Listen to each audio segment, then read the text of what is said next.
I just really liked the question. Do you have time to feel like shit? Which is to say, change it. You can change how you feel about it. You can change the situation that is making you feel that way. There's lots of different ways to go about that. Hello and welcome to Unqualified Advice, an entertaining show for entertainment purposes. Join us as we talk about running our businesses, what we've been learning, and how we're applying lessons from academia and real life as entrepreneurs and investors. This podcast is for informational purposes only. Topics discussed represent opinions represented by parties with different circumstances than your own and should not be taken as advice. Any discussion of securities or other investments should not be relied upon as investment advice. Consult your personal financial advisor and perform your own due diligence. Podcast hosts, guests, and clients of Fig Social Capital may own positions in securities discussed in this podcast.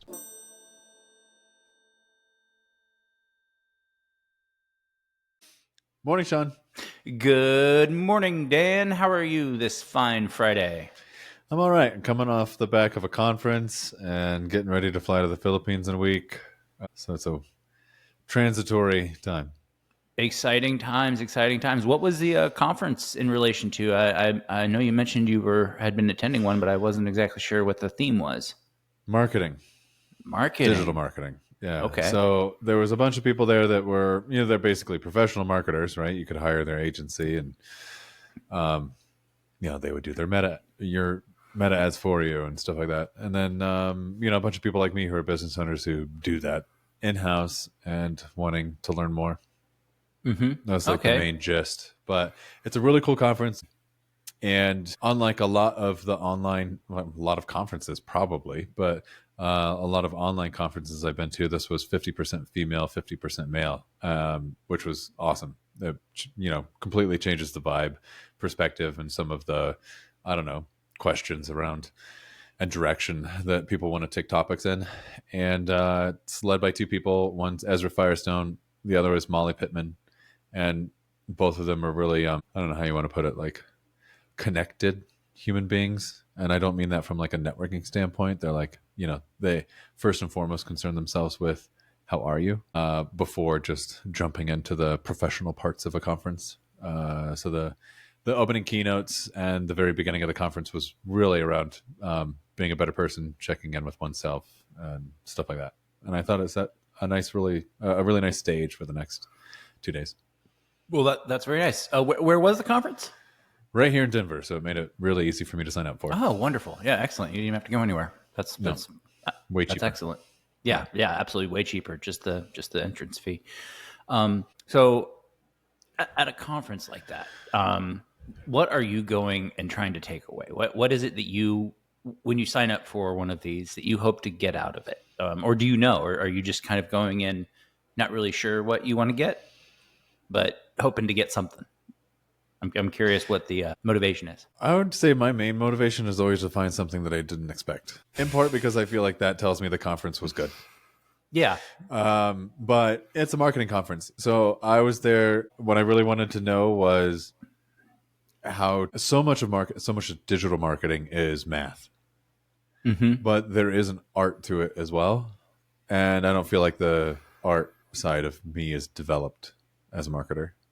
So I wanted to go spend time with people who have perhaps figured it out or had some success and see what other kind of programming was going to be provided that might help me. So coming out of it, are there any, I'm sure there were a number of people there that had, probably presenters and people that may have, written online or books or anything of that nature. Any content you are looking forward to consuming coming out of it that you were introduced to? Well, yeah. It's put on by Ezra and Molly, who sort of lead this business called Smart Marketer. And they have a bunch of free educational material, free and paid educational material that is basically like their top of funnel to get people to sign up for their agency model.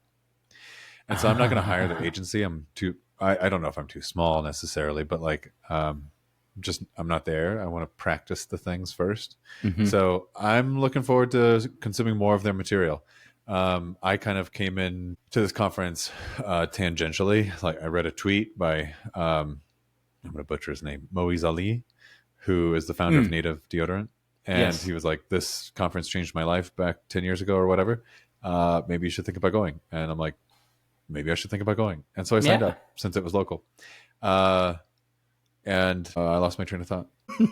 Let me just mark the episode here for you. No, if there was any content you wanted to get coming out of it, you mentioned the founders, educational content, and then Moise Lee. Right. So in terms of other content, like I want to spend time with the smart marketer education stuff.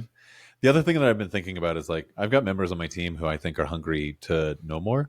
And I don't have like a pinpointed place of like, this is the program you should take, or this is the course you should take. And now meeting a bunch of these people who are, in front of the cameras and also behind the scenes of Smart Marketer as an educational business, I'm looking forward to going through the catalog and perhaps signing up for or buying some programs for my team. Okay, interesting. I mean, good on you for thinking about furthering your team's skills. Hopefully, that pays dividends for you. Yeah, I hope so. Yeah. I mean, certainly keeps them.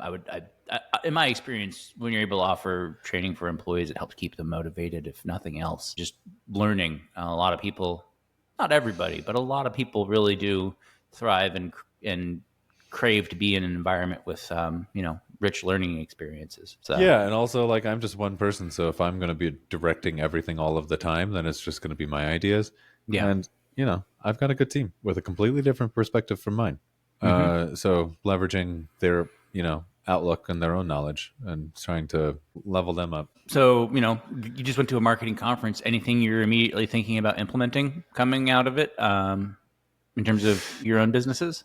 Or any little juicy tidbits that you would pass along to our listeners if they're ever in a place where they're trying to do some digital marketing? I think one of the areas where one of my businesses needs a lot of help is it is possible to buy a very, very small, physically small, but also small dollar amount item, and that be the only thing that you buy.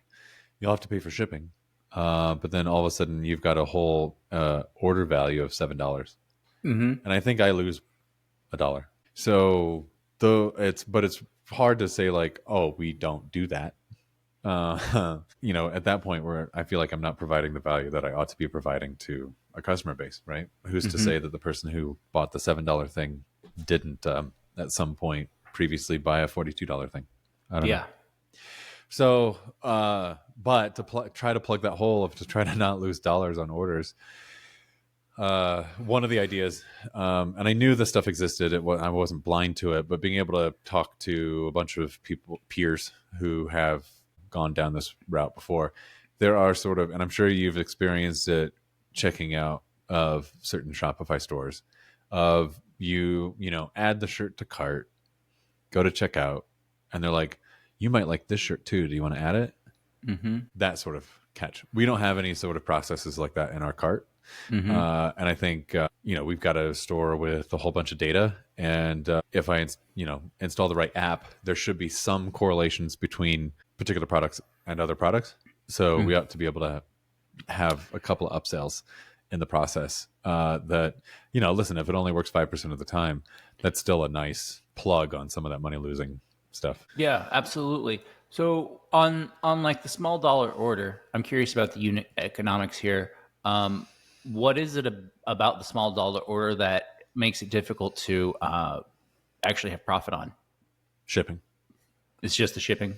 I charge for the shipping, but that's not the whole entire cost. And shipping a 2-ounce thing in a 3x3x3 box or something, it'd be surprisingly expensive. No, I'm positive. Does it have to be in a box? I mean, I'm just now you got my engineering brain. You got my engineering brain turning in other ways. It's a very valid question. It would require some change of operations, and I feel like there's only so many changes you can make. I just was curious if like a soft pack envelope might be a cheaper alternative that wouldn't, that would instead of maybe losing $1, maybe you're losing 25 cents. I don't know.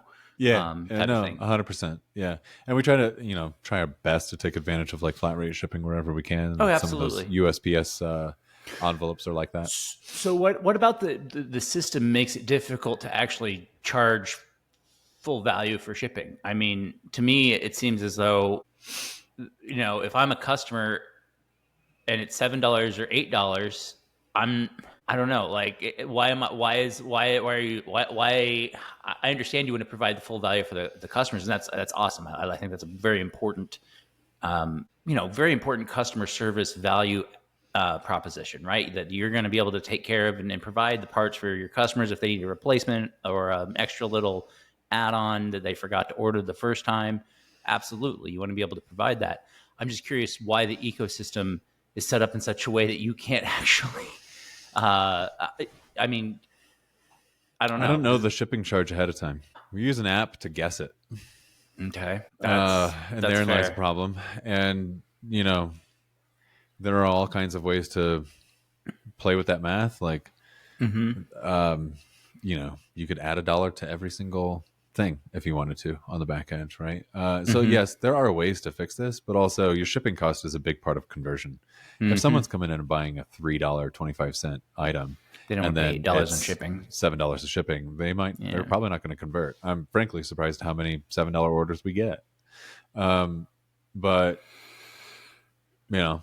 if you can't find it in your hardware store, or you really live in the boonies and you can wait 7 days for your thing, then I guess I get some of that. But anyway, that is to say that there's no like perfect software solution here, or maybe there is, but it's not in my stack.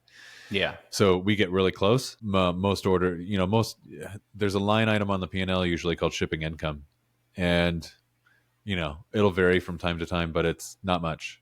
Right. That's like excess shipping charges we've charged to the customer that then needs to be recorded as income and paid taxes on, all that Yeah. kind of Yeah. stuff. Yeah. But we try to run that as, Yeah. You want to run that at zero, right? near zero. Yeah. Because I'm really trying to only charge the customers for what they bought in terms of Yeah. shipping. It's not a place I'm trying to make a bunch of money.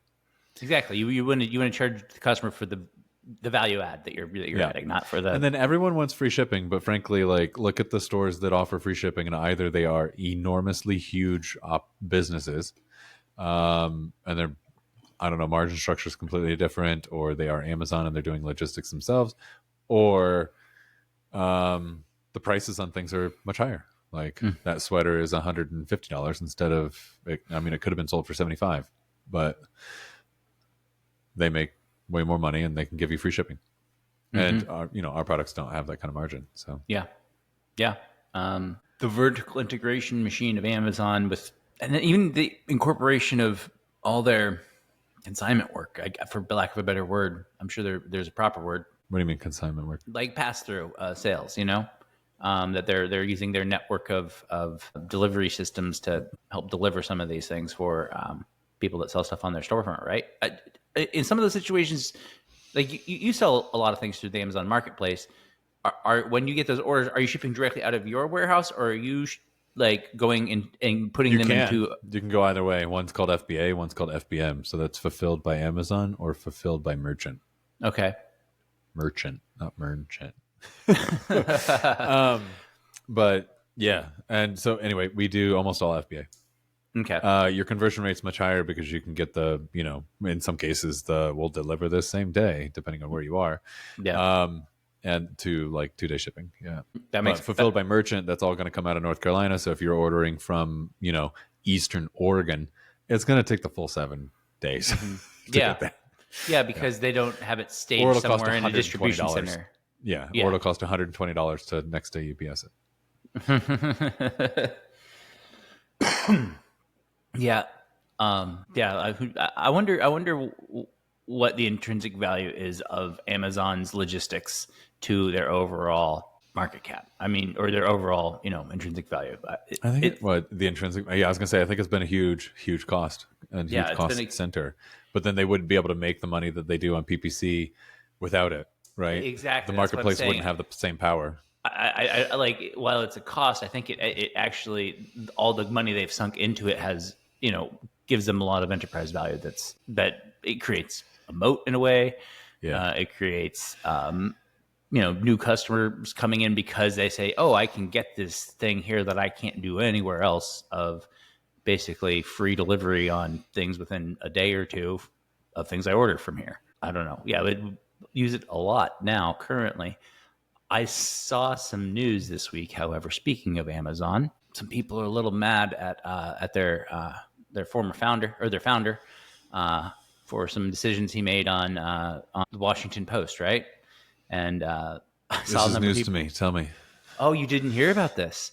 So Mm-mm. Bezos basically I've been talking to people like 14 hours a day most every that's day. totally I fair. haven't really looked at my You phone. haven't been online, Dan? What do Yeah. you mean? How dare I, you? I I think it's a pretty perfect time to not be online right now. Yeah, absolutely. Going to the Philippines. I am. I wish. Yeah, I wish I could just disappear for about a week right now. Yeah.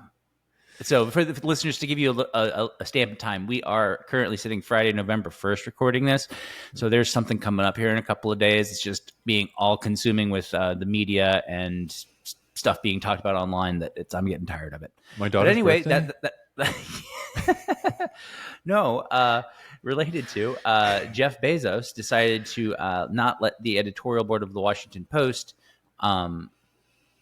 give a Endorsement. endorsement. Yes, an Didn't the endorsement LA to either Times do the same candidate. thing?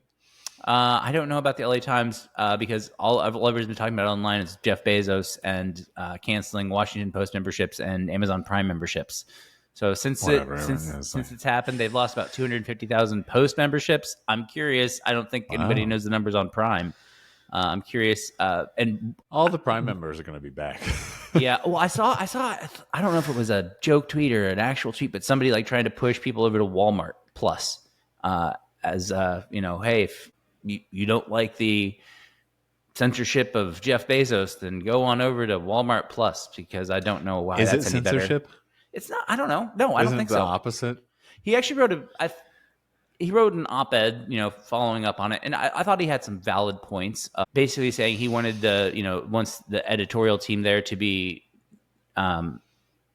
diverse, focused on and focused, and to be able to take it as being non-biased.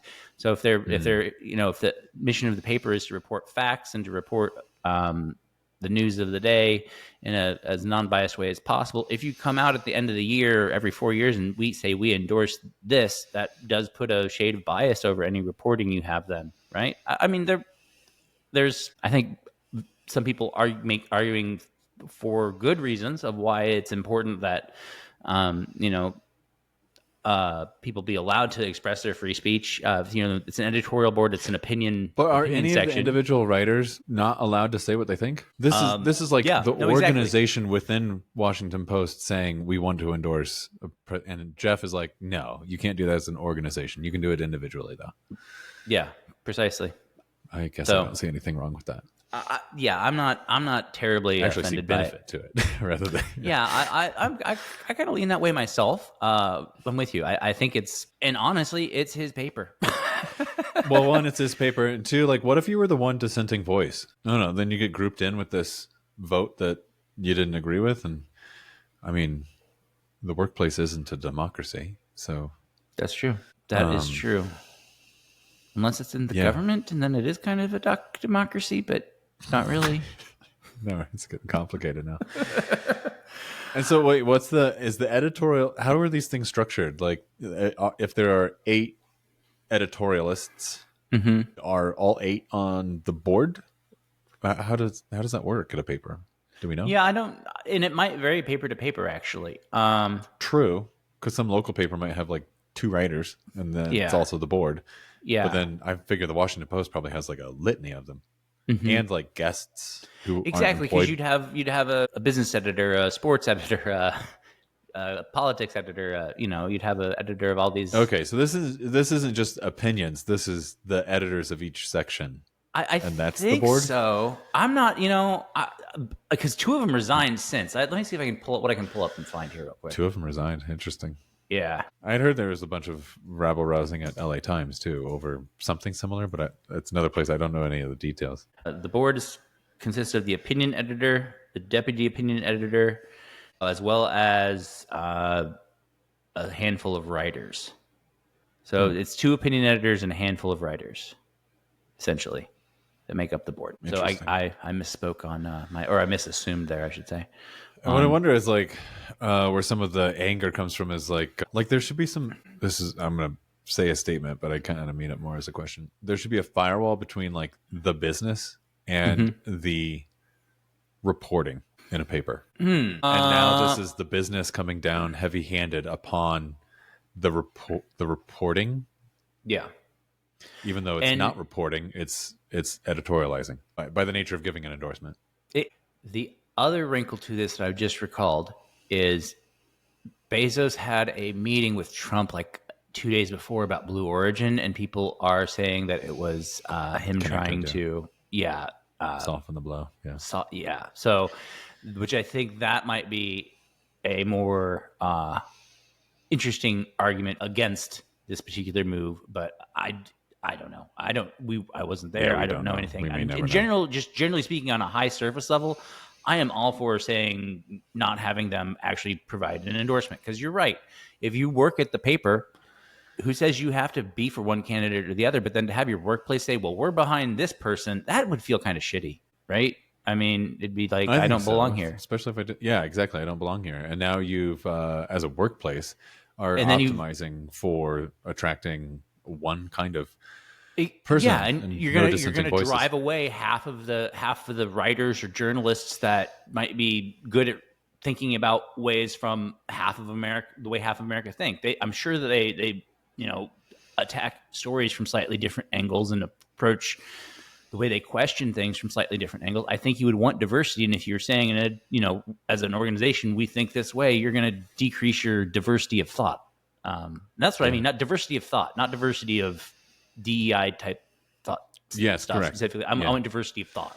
That could be a diverse group of people, not necessarily. But yeah, yeah, I 100% agree with you on that. Yeah. So anyway, that was the interesting news about the news, meta news, I guess, in a way, but not the company.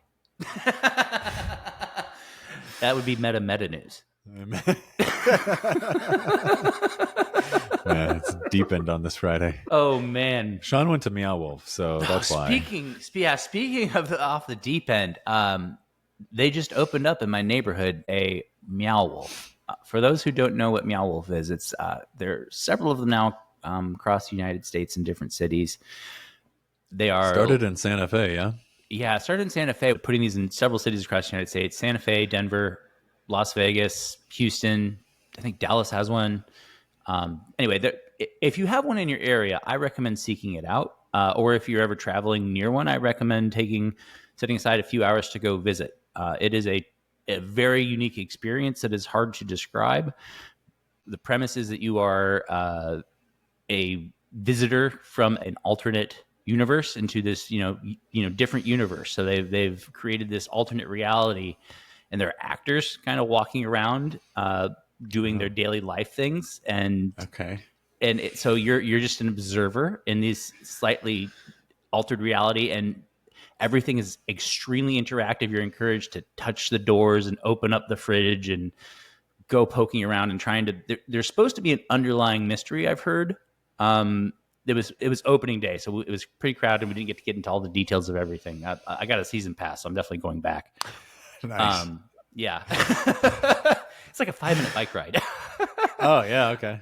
Yeah. And it's right across the street from St. Arnold's Brewery here. So also, just really a perfect location. So you're encouraged to go and play with everything in the environment, and it's the closest I've been to being in a video game, I feel, is what it felt like. So absolutely surreal experience, and it's like traveling to another dimension. I recommend checking it out if you have the opportunity. But yeah, anyway, that random aside about that, and plug from Meow Wolf. Houstonians, go check it out. Let's make this thing a success. Yeah, you want to keep it around, yeah. Absolutely.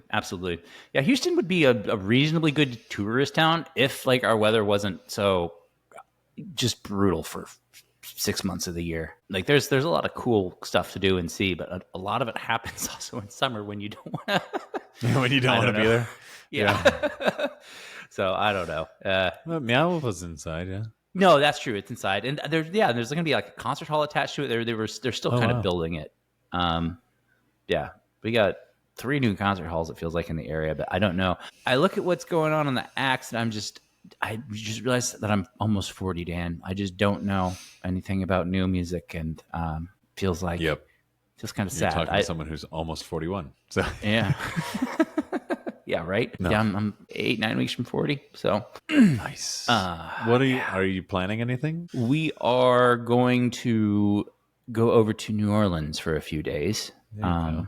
get a hotel in the French Quarter, and be a little debaucherous and walk around the city. And I don't know, New Orleans is for us, it's a super convenient place to visit. It's a somewhere between a 3 and 8 hour drive and a 1 hour flight. That's a pretty wide. Yeah, that's why we usually fly.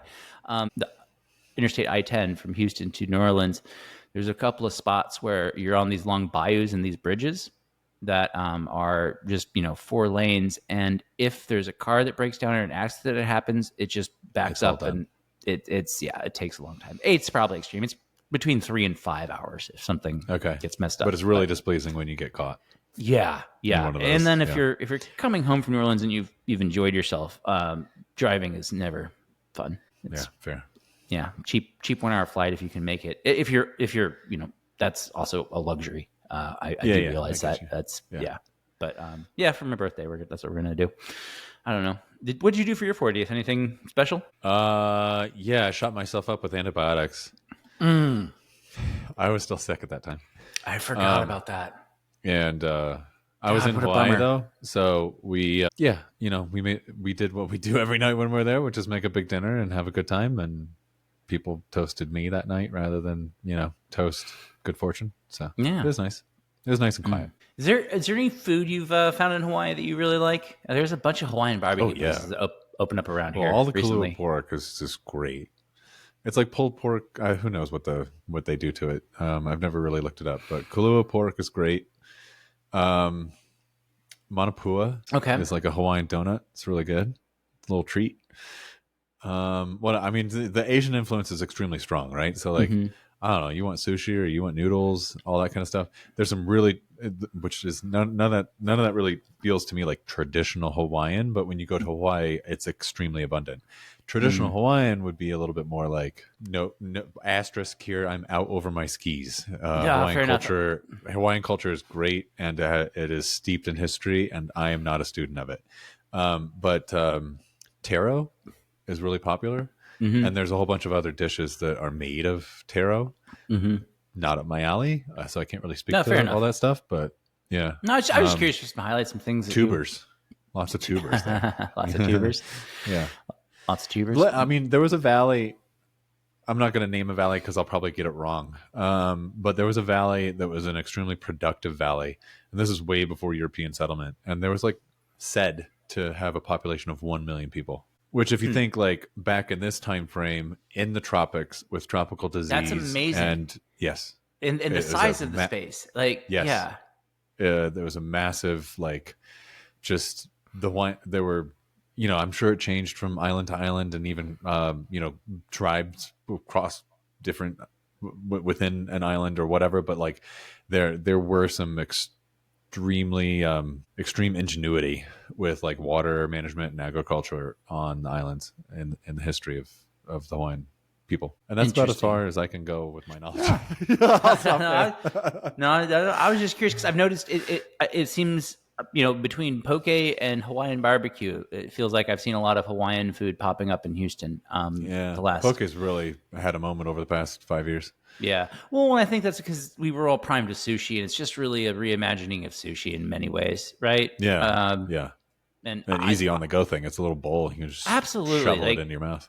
I grab it, I don't know, 2-3 times a month, probably. It's pretty regular in my There's a local routine grocery store in Hawaii called KTA, and if you go to their meat butcher thing in the back, they'll just have whole trays full of poke, and it'll be Hawaiian sriracha, and it'll be shoyu, which is their word for soy sauce, and so many different flavors. Especially the Japanese word for soy sauce. Get 2 pounds of that stuff, just straight up tuna, and so good. I eat myself silly when I'm there. That's sure. I'm glad I ate before this because otherwise I'd be starving right now. Oh man, I had a thought. So you work on that thought. I'm going to take this little sentence that I thought was, I don't know why I find it so illuminating because it's kind of obvious once you think about it. But at this conference, we had a keynote given by a lady named Gabby Bernstein. I had never heard of her previously, But she's written like 9 New York Times bestsellers and has been interviewed by Oprah, and like so she's famous, but just not in my circle, I guess. And she gave this talk, and I swear by the end of the talk, I'm sitting there in the back going like, "Preach, Gabby, preach!" You know, she was a really empowering speaker, and it was great. And she also just what do I want to say, like no holds barred kind of Mm-hmm. lady. Like if you know, she was broadcasting to the whole conference for some time, but then I was through sheer luck at a round table with her afterwards, and I sat right next to her for an hour and a half, and I got to see her interact with individuals at the table, right? And she is just super empowering. Will question you in ways that make you like not feel ashamed, but like why am I doing that, right? Like I haven't asked myself why I'm doing that. Even though sitting here talking to all of you, I realize it makes no sense, or I am empowered to change it, or something along those lines, right? So anyway, one line that came out of Gabby's mouth while we were there was, "Do you have time to feel like shit?" Because I think the whole room is entrepreneurs basically, and you know, we take on a lot of baggage from everyone around us. Sure. Part of the job is like, you know, the buck stops there, right? But it's really easy to take all that on board and eventually start moping around, or having moments where you're moping around, feeling like shit. And I just really liked the question. Do you have time to feel like shit? Which is to say, change it. You can change how you feel about it. You can change the situation that is making you feel that way. There's lots of different ways to go about that. Yeah, sometimes you can change it with some reframing, and I've found that more recently. That when I'm kind of, I don't know, annoyed, agitated, upset, bummed out by something, and I think, why am I feeling that way? And I kind of reframe like what it is about the situation that's getting me down. It might not be, this thing might have gone wrong, but it's not really that. You know, it's like I'm feeling more that, oh, this is a symptom or another thing of this ongoing series of events in life that, and when you reframe it, that, I don't know, step back and not think about just today, but think about, okay, what has the last year been? You know, how many of these situations really have been? Okay, it's happened 4 times, but you know, it's a year, whatever. And I don't know, just my thoughts. Taking stock of them. Yeah, just my thoughts that popped in my head as you were talking about what Ms. Bernstein had to say. Yeah, it looks like she has quite a few books, 6 or 7 of them, at least. So might be worth checking out if you found her to be inspiring. Had you had not heard of her previously? No. Did she speak about anything in particular on you know, things she has written? Any sense of? I mean, I feel like all her books are centered around the same thing. It's sort of like a spirituality, self improvement vibe, meditation and stuff like that. I think she's extremely popular with females. It seemed like every female in the room knew of her, and many of us males were like, "Coming in." And I mean, if I have no idea what the books are like, but if her speaking career can involve, you know, reach more men, I think that would be, you know, fine. Her message was really empowering. Okay. There was another line that she had was, "Just because I'm good at it doesn't mean I should be doing it." Yeah, you shared that with me, and that hit home for me too, especially as a manager, because there are things when like I'm like, oh, this needs to be done. Do I assign this to somebody, or do I just knock this out because I'm good at this? And sometimes I do too much of the, I'll just knock this out because I'm good at this, when it shouldn't be my job. Guilty. That was a good Here too. Yeah. Yeah. Asking for help it's just, men are not good at it, or Men are not good I at don't know. it. I agree, or at least I'm not. And there was one guy that stood up and asked a question, and I'm not going to be able to like go into the whole question and response thing, but I really loved his opener, which was like, you know, him saying his name. Thanks for taking the time. I'm a recovering people pleaser. Which isn't to say that you do the exact opposite and like, you know, hurt everyone around you, but it's also don't hurt yourself by trying to please others around you 100% of the time, which then really you hard just to end do. up feeling like you're around a bunch of emotional vampires and end up You draining feel like yourself. everyone's out to get you eventually. Yeah. Yeah. I don't know. And that's also introspective lenses feeling that way too in many situations. What do you mean? Like sometimes when you're out there trying to please everybody, you don't also see then what people are trying to do for you. And so Oh, you that's become blind to it, and you feel like, oh, I've been doing these for this for this person, this for this person, this for, and then but you miss that, like, oh, but there's that okay. person other there doing that for me, and yeah. So again, your lens and where it's pointed is often very important in these Yeah. situations. No, interesting, man. I need to go to a conference like that. That sounds like fun. Like I need to find one that would be in the right alley for me, Yeah, I think and they're hard to find. Like, I almost never look forward to conferences. They're just like not my thing. But I've been lucky to go to a handful of very small targeted ones. mm-hmm. And to me, that's where the value is. Like, there's just more human connection. I met some really nice guys at this one. So I have more friends scattered across the country. No one close, but it's just nice. And also, I don't know, going back to the sort of the entrepreneur journey thing is like you spend a lot of time being alone, especially an online entrepreneur. And Mm-hmm. it's good to go connect with people who like absolutely to their bones understand your core issues, the things that you're fighting against every single day, the demons Mm-hmm. that like will not leave you.